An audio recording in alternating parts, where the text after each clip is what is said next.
Hello guys, तो finally मैं आ चुकी हूँ इतने महीनों के बाद एक नई कहानी लेके। और इतने महीनों तक इनएक्टिव होने के लिए माफ़ी चाहूँगी और अब मैं कोशिश करूँगी कि आपको हर रोज़ एक नई कहानी ला के दूँ। तो फिलहाल हम आज की स्टोरी की बात कर लेते हैं। तो आज की कहानी शुरू होती एक लड़की से जिसका नाम है सुनैना। सुनैना 24 साल की जवान खूबसूरत लड़की है। वैसे ये यूपी के जौनपुर से है, लेकिन फिलहाल ये दिल्ली में रहती है अपनी मम्मी के साथ। इसके पापा नहीं है। सुनैना फिलहाल पढ़ाई कर रही है, वो BCA फाइनल ईयर कर रही है और सुनैना के जो भी खर्चे हैं उसकी मम्मी उठाती है, मम्मी ही वर्क करती है। हालांकि सुनैना ने बहुत बार वर्क फ्रॉम होम किया भी है, पर उसकी मम्मी ने उसे मना किया है और उसकी मम्मी ने बोला है कि तू सिर्फ पढ़ाई पे ध्यान दे। मैं चाहती हूँ कि तू ये डिग्री ले और उसके बाद कोई अच्छी सी नौकरी कर। अगर तू अभी से ही नौकरी करेगी तो पढ़ाई कब करेगी। सुनैना अपनी मम्मी से बहुत ज्यादा प्यार करती, इसलिए वो अपनी मम्मी की बात मानती भी। लेकिन Sunaina Chupke Chupke work from home भी करती ताकि सुनैना अपनी मम्मी की फाइनेंशियली मदद कर सके। एक दिन सुनैना जब कॉलेज से घर आती है तो उसकी मम्मी कहती है कि बेटा हमें जौनपुर जाना पड़ेगा। तो सुनैना कहती है क्यों मम्मी, क्यों जाना है। तो उसकी मम्मी कहती है कि बेटा तेरी मामी की बेटी की शादी है तो जाना ही पड़ेगा। तो सुनैना कहती है मम्मी प्लीज़ मुझे नहीं जाना, आप चले जाओ। तो फिर सुनैना की मम्मी कहती है अरे अगर हम उनकी शादी में नहीं जाएंगे तो तेरे शादी में कोई आएगा। सुनैना कहती है ओ प्लीज़ मम्मी, मैं कभी शादी करूँगी ही नहीं तो मेरी शादी में आएगा कौन। तो उसकी मम्मी कहती है यार तेरी इन बातों से ना मैं परेशान हो गई। जब भी शादी की बात होती है तो यही कहती है कि मुझे शादी नहीं करनी। तूने कभी बताया क्यों नहीं कि तुझे शादी क्यों नहीं करनी। तो सुनैना कहती है मम्मी जब वक्त आएगा बता दूंगी, लेकिन अभी मुझे नहीं जाना गाँव। तब भी सुनैना की मम्मी सुनैना को समझा बुझा के शादी में जाने के लिए मना लेती है और शाम की ट्रेन भी होती है तो वो लोग शाम की ट्रेन पकड़ के जौनपुर पहुंच जाते। शादी वाला घर काफ़ी अच्छा था और सुनैना की नानी जब सुनैना को देखती है तो उनकी तो आंखें ही भर जाती, क्योंकि उन्होंने सुनैना को बहुत सालों के बाद देखा था और सुनैना ने भी नानी को बहुत सालों के बाद देखा था। इवन सुनैना की आंखें भी नम हो जाती है। सुनैना जल्दी से नानी के पास जाती है और उन्हें गले लगा लेती है और कुछ देर तक वैसे ही रहती है, कुछ भी नहीं बोलते। शादी का घर था। सुनैना सबसे मिलती जुलती है, अपना परिचय करती है। साथ में कुछ लोग ऐसे भी थे जिससे सुनैना पहली बार ही मिल रही थी। वैसे मैक्सिमम लोग से सुनैना पहली बार ही मिल रही थी। और जिस मामी की बेटी की शादी थी उनका नाम था पारो। जब सुनैना पारो से मिलती है तो वो बोलती है कि पारो तुम बहुत खूबसूरत लग रही हो, पता है तुम्हें देख के भी कोई बोल देगा कि तुम्हारी शादी हो रही, क्योंकि तुम इतना ग्लो जो कर रही हो।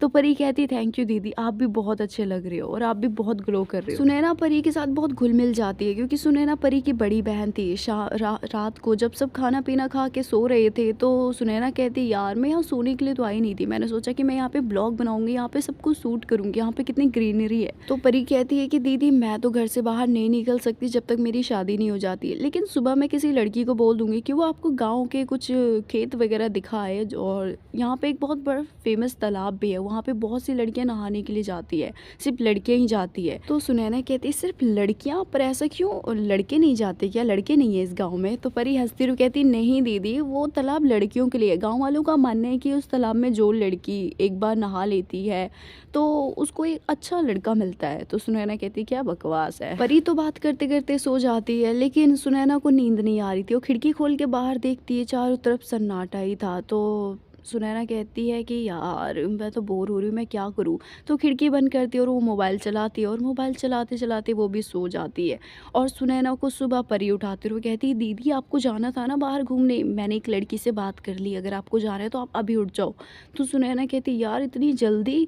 तो परी कहती क्या इतनी जल्दी, सुबह के 5 बज रहे, यहाँ पे तो लोग 4 बजे उठ जाते हैं। सुनैना वैसे भी लेट नाइट ही सोई थी तो उसका मन नहीं कर रहा था उठने का, लेकिन फिर भी वो उठ जाती है और वो मुँह धोती है। फिर कहती कहाँ है वो लड़की जिसके साथ मुझे जाना है। तो फिर परी कहती है वो लड़की बाहर ही, आप जाओ तो सही उसके पास। तो सुनैना दरवाजा खोलती है और वो बाहर देखती है, बाहर 2-3 लड़कियां खड़ी थी। सुनैना को समझ नहीं आता कि वो वाली लड़की कौन सी है जो उसे गाँव घुमाने वाली है। फिर वो दोबारा परी के पास जाती है और कहती है यार बाहर तो बहुत सारी लड़कियां, मुझे कैसे पता वो वाली लड़की कौन है। तो परी कहती है दीदी उसका नाम बरखा है, आप नाम ले लेना, बाकी आप बाहर तो निकलो, मैंने उसको आपके बारे में बता दिया, वो आपको पहचान जाएगी। तो सुनैना कहती क्या बताया तूने। तो परी कहती अरे दीदी जाओ ना, फिर 10-11 बजे बाजार भी जाना है, सब्जी लाना है, बहुत काम है। तो सुनैना कहती ठीक है जा रही हूँ मैं। फिर सुनैना जाती है और वो कहती है बरखा कौन है। जैसे ही वो नाम बरखा बोलती है एक लड़की पीछे मुड़ती है, वो दिखने में बहुत खूबसूरत थी, उसने हरे कलर का सूट पहना था, उसके बाल खुले थे और उसने हल्की सी पिंक लिपस्टिक लगा रही थी जो उसके ऊपर बहुत जच रही थी। जब सुनैना उसे देखती है तो देखती रह जाती है। बरखा कहती है कि आप ही सुनैना हो।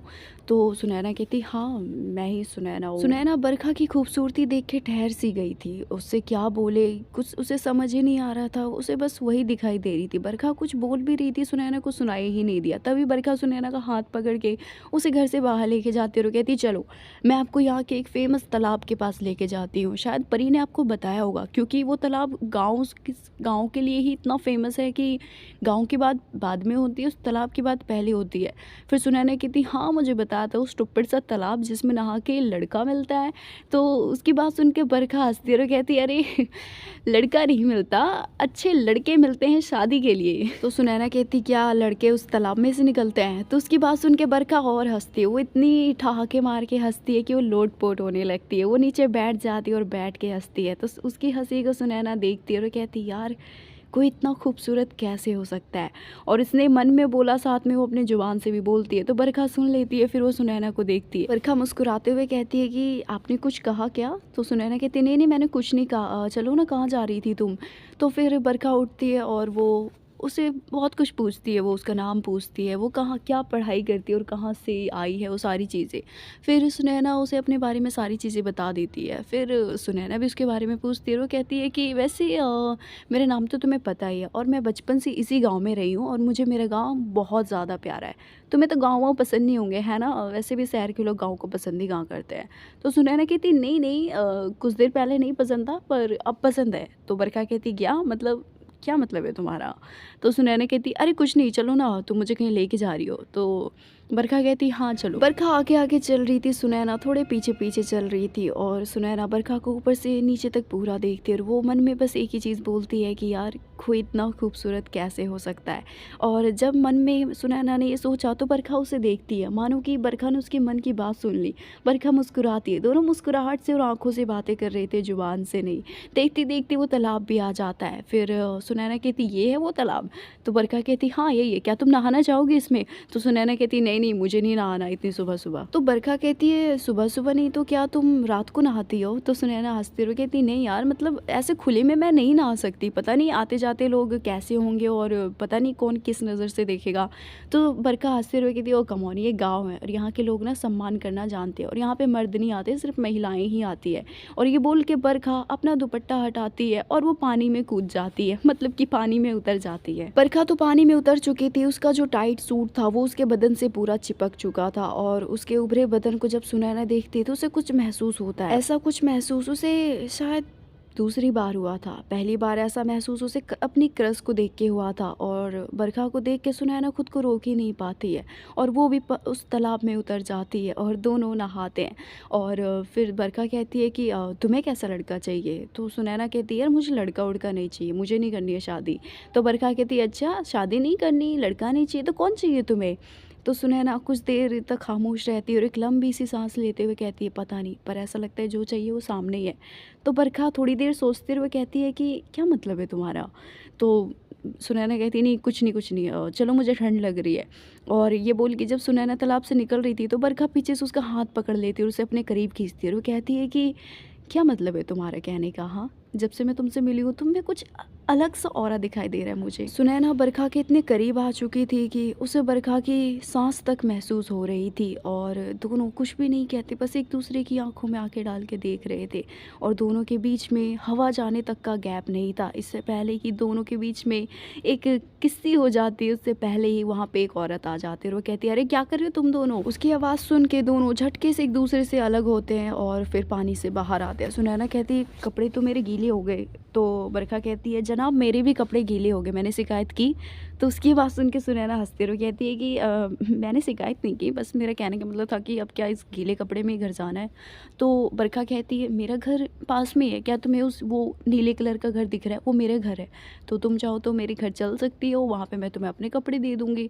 लेकिन वेट, तुम शहर वाले गाँव वालों के कपड़े थोड़ी ना पहनोगे। तो सुनैना कहती यार ये क्या लगा रखा है, इरिटेट हो रही हूँ मैं प्लीज़। ये गाँव वाला शहर वाला बात ना दोबारा बोलने की कोई ज़रूरत नहीं है। तो बरखा कहती है अरे मैं तो मज़ाक कर रही थी। तो फिर सुनैना कहती है अच्छा ठीक है, मुझे अभी और एक्सप्लोर नहीं करना है ये जगह, अभी मुझे यहाँ से जाना है क्योंकि मुझे ठंड लग रही है। तो बरखा कहती ठीक है, तो मेरे घर चलना है या फिर तुम अपने घर जाओगी? तो सुनैना कहती है मैं अपने घर ही चली जाती हूँ, लेकिन वेट शादी का घर है, बहुत सारे लोग होंगे घर में, वो मुझे ऐसे गीले कपड़े में देखेंगे तो क्या ही सोचेंगे। तो बरखा कहती यार मुझे तो समझ नहीं आ रहा तुम कैसी लड़की हो, जब तुम्हें नहाना ही नहीं था, पानी में उतरना ही नहीं था, तुम साथ में कपड़े भी नहीं लेके आई, तो तुम पानी में उतरी ही क्यों? तुम्हें पता था ना पानी में उतरने के बाद कपड़े गीले हो जाएंगे। तो सुनैना उसकी बात सुन के मुस्कुराते हुए कहती है कि हाँ, अजीब मैं नहीं, अजीब तुम हो। कितनी अनजान बनती हो ना सब कुछ पता होते हुए भी। तो बरखा कहती क्या पता है मुझे? तो सुनैना कहती है कुछ नहीं। फिर सुनैना वहाँ से चली जाती है। बरखा उसके पीछे पीछे उसे आवाज़ दे रही थी कि अरे रुको रुको रुको, लेकिन सुनैना उसकी नहीं सुनती और वो अपने घर चली जाती है। घर जाने के बाद वो कपड़े चेंज करती है और एक कोने में बैठ के बरखा को याद करती है और वो कहती यार पता नहीं कैसी लड़की है, पूरा सिस्टम हिला दिया। सुनैना छत की तरफ देख रही थी और मुस्कुरा रही थी। परी उसको बहुत देर से नोटिस कर रही थी और वो आती है और वो सुनैना को धप्पा करती है। सुनैना बिल्कुल होश में आ जाती है और वो कहती क्या हुआ, जब से वहाँ से आए हो तब से बड़े मुस्कुराए जा रहे हो, क्या हो गया आपको, कोई मिल गया क्या? तो सुनैना कहती नहीं पागल, कोई नहीं मिला, बस मुझे सब कुछ अच्छा लग रहा है। तो परी कहती अच्छा लग रहा है, पर क्यों? वहाँ से आने के बाद अच्छा लग रहा है या फिर कुछ और है?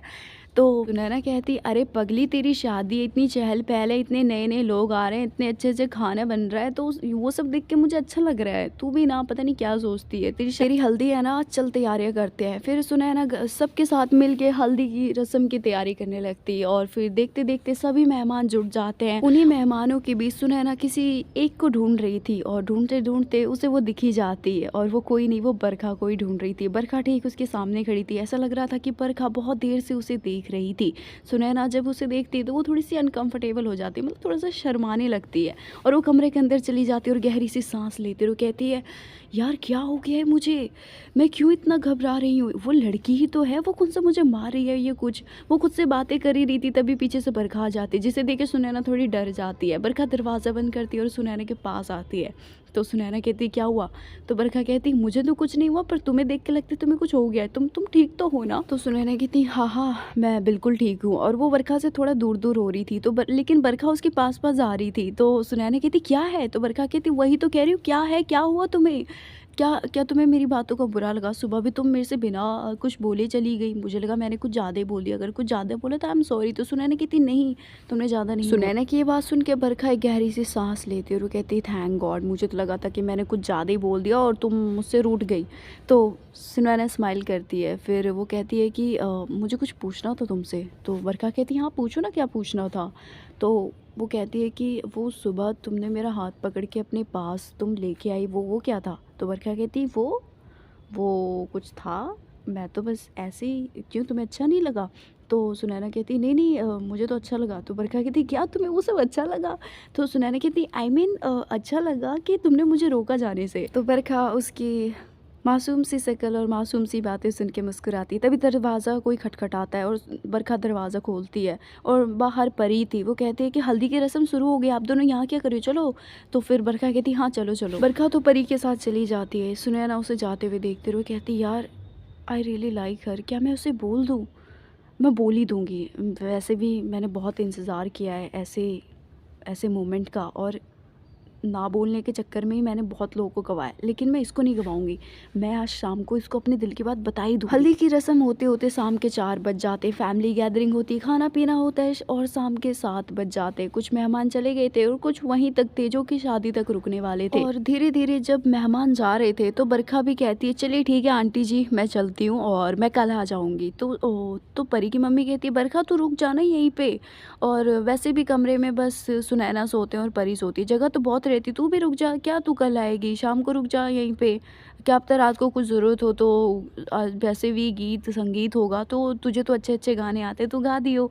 तो बरखा कहती है हाँ आंटी जी ये भी बात सही है, ठीक है मैं रुकी जाती हूँ। और बरखा की ये बात सुन के सुनैना बहुत खुश होती है, वो कमरे के अंदर जाती है और वो नाचने लगती है। सुनैना बहुत खुश थी कि बरखा रात भर यहाँ पे रुकने वाली है, क्योंकि अब उसके पास टाइम ही टाइम था अपने दिल की बात बताने के लिए। नाचते गाते खाना पीना खाते रात के 11 बज जाते हैं। सब धीरे धीरे सोने के लिए कमरे में चले गए थे और बरखा भी परी के कमरे में सोने के लिए जा रही थी। तभी सुनैना उसका हाथ पकड़ लेती है और उसे कहती है कि बरखा मुझे तुमसे कुछ कहना है। तो बरखा कहती क्या हुआ सुनैना, क्या कहना है तुम्हें, बोलो। तो वो कहती मुझे यहाँ पे नहीं कहना, क्या तुम मेरे साथ छत पे आ सकती हो। तो बरखा थोड़ी देर के लिए सोचते हुए कहती है छत पे आना है, ऐसी कौन सी बात है। तो सुनैना कहती क्या तुम आ सकती हो। तो बरखा कहती ठीक है चलो। तो सुनैना कहती ठीक है मैं जाती हूँ, फिर थोड़ी देर के बाद तुम आ जाना। फिर सुनैना छत पे चली जाती है और वो तारों को देखती है और चाँद को भी देखती है और वो कहती है कि ओ यूनिवर्स, मुझे समझ नहीं आ रहा कि मैं उसे ये चीज़ कहूँ भी या नहीं। क्या मैं उसे कह दूँ कि मैं उसे पसंद करती हूँ, और क्या मैं कुछ ज़्यादा जल्दी तो नहीं कर रही। क्या पता वो मुझे जज करे कि मैं एक लड़की हूँ कि लड़की को पसंद कर रही हूँ। समझ नहीं आ रहा मैं कैसे बोलूँ बरखा को कि आई रियली लाइक हर। और ये बोल के जब सुनैना पीछे मुड़ती है तो बरखा उसके ठीक पीछे ही खड़ी थी, और जब सुनैना बरखा को देखती है तो सुनैना अपने मुंह पे हाथ रख लेती है। वो थोड़ी सी घबराने लगी थी, उसके तो हाथ पैर भी कांपने लगे थे और उसको उसकी बातें सुन के बरखा मुस्कुरा रही थी। फिर सुनैना कहती बरखा लिसन टू मी। तो बरखा कहती नहीं मुझे कुछ नहीं सुनना, और ये बोल के बरखा सुनैना को कस के गले लगा लेती है। ये मोमेंट शायद सुनैना की लाइफ का सबसे अच्छा मोमेंट था। वो भी बरखा को कस के गले लगा लेती और दोनों करीब 5 मिनट तक एक दूसरे से गले लगे रहते हैं। गले मिलने के बाद सुनैना बरखा को थोड़ा सा साइड में लेके जाते हैं जहाँ पे वो दोनों को कोई ना देख पाए। फिर बरखा कहती है कि एक ही दिन तो हुआ है हम दोनों को मिले हुए, इतनी जल्दी तुमने मुझे पसंद कर लिया, पहले जान तो लेते। तो सुनैना कहती है कि इंसानों की खूबसूरती से ज़्यादा मुझे उनकी पर्सनैलिटी अच्छी लगती है, और तुम मुझे बहुत अच्छी लगी। और जब तुमने मुझे हाथ पकड़ के अपने पास खींचा तो वो मोमेंट मिले इतना अच्छा था कि मैं क्या बताऊँ। अगर वो आंटी नहीं आती मैं तो तुम्हें किसी कर लेती। तो बरखा कहती अच्छा वैसे वो आंटी अभी नहीं है। तो उसकी बात सुन के सुनैना समझती नहीं है, लेकिन थोड़ी देर के बाद समझ जाती है और वो कहती है कि मतलब कि क्या मैं तुम्हें। तो बरखा कहती हाँ तुम मुझे तो सुनैना उसको एक लिप किस कर लेती है। किस करने के बाद तो सुनैना बहुत ब्लश करती, इवन वो थोड़ा सा शर्मा भी रही थी। तो बरखा उसको कहती है कि यार तुम तो छोटे बच्चों की तरह शर्माती हो, तुम अभी भी बच्ची हो ना। तो सुनैना कहती अच्छा बेटा दिखाती हूँ मैं कौन बच्ची है। और ये बोल के सुनैना एक हाथ बरखा का पकड़ती है और दूसरे हाथ से उसके कमर पे रखती है और अपने करीब खींचती है और उसको इतना तेज जकड़ लेती है कि बरखा कहती है मुझे सांस नहीं आ रही। तो सुनैना कहती कोई बात नहीं मैं दे देती हूँ। और ये बोल के सुनैना बरखा के होठों को चूम लेती है और वो तब तक चूमती है जब तक कि बरखा की सांसें नहीं अटक जाती है। फिर बरखा उसे अपने से छुड़ाती है और वो कहती है कि बाप रे ये क्या था, मुझे तो लगा कि तुम बहुत शर्मीली लड़की हो। तो सुनैना कहती हाँ थोड़ी देर पहले मैं शर्मीली लड़की थी, पर किसी ने मुझे बच्चा बोल दिया था तो उसे दिखाना था कि मैं कितनी बड़ी बच्ची हूँ। उसकी बात सुन के बरखा मुस्कुराती है और दोनों एक दूसरे से बातें करने लगते हैं कि क्या पसंद है नहीं पसंद है और कैसा रिलेशनशिप चाहिए, किस टाइप का इंसान पसंद है तुम्हें, और तुम एक रिलेशनशिप में क्या चाहती हो और तुम्हें कब पता चला कि तुम्हें भी लड़कियां ही पसंद है। इससे पहले कि बरखा अपने बारे में कुछ बताती वहाँ पे परी की मम्मी आ जाती है और वो कहती है कि इतनी रात को तुम दोनों छत पे क्या कर रहे हो। तो बरखा कहती आंटी जी सुनैना ने बोला कि वहाँ पे फ्लैट में रहती है तो खुला आसमान देखने को मिलता नहीं है, तो मैंने सोचा क्यों ना मैं इसे दिखा दूँ। तो बरखा की बात सुन के मम्मी कहती अच्छा ऐसी बात है क्या, वैसे देख ही लिया हो 12 बज चुके हैं, अब सो जाओ बेटा, कल सुबह उठना है, कल तो बहुत ज़्यादा काम है, तो चलो चलो सो जाओ। फिर सुनैना और बरखा एक दूसरे को देखते हैं और फिर वो नीचे कमरे में चले जाते हैं और वो दोनों साथ में सोने वाले थे, पर देखते हैं कि बीच में परी सोई। ना चाहते हुए भी दोनों को परी के लेफ्ट और राइट में सोना पड़ता है। वैसे तो सोते नहीं है, दोनों एक दूसरे को निहारते ही रहते हैं। सो गाइस ये था इस कहानी का पहला अध्याय, पहला पार्ट। आई होप कि आपको कहानी पसंद आई होगी और इस कहानी का नेक्स्ट पार्ट आएगा कल। और हाँ गाइस मुझे एक और चीज़ बतानी थी कि मैंने अपने चैनल का नाम बदल दिया। एज यू कैन सी जो मेरे पुराने सब्सक्राइबर्स हैं और जो मेरी वीडियोस देखते आ रहे हैं उन्हें पता होगा कि मेरे पहले चैनल का नाम था रानी मंडल स्टोरी टेलर, बट अब मैंने चैनल का नाम बदल के रख दिया रानीश मंडल स्टोरी टेलर। तो कोई भी कंफ्यूज मत होना, ये मेरा ही चैनल है। और जितने लोग भी मेरे चैनल पे पहली बार आए और अभी तक सब्सक्राइब नहीं किया तो please guys do subscribe and don't forget to share with your friends. Also you can follow me on my Instagram, वहाँ पे मैं अपनी स्टोरीज वगैरह लगाते रहती हूँ, कभी कभी तो अपनी फोटोज भी लगा देती हूँ। और भी कुछ कहना था क्या मुझे, keep supporting guys, keep loving, तब तक के लिए लव यू।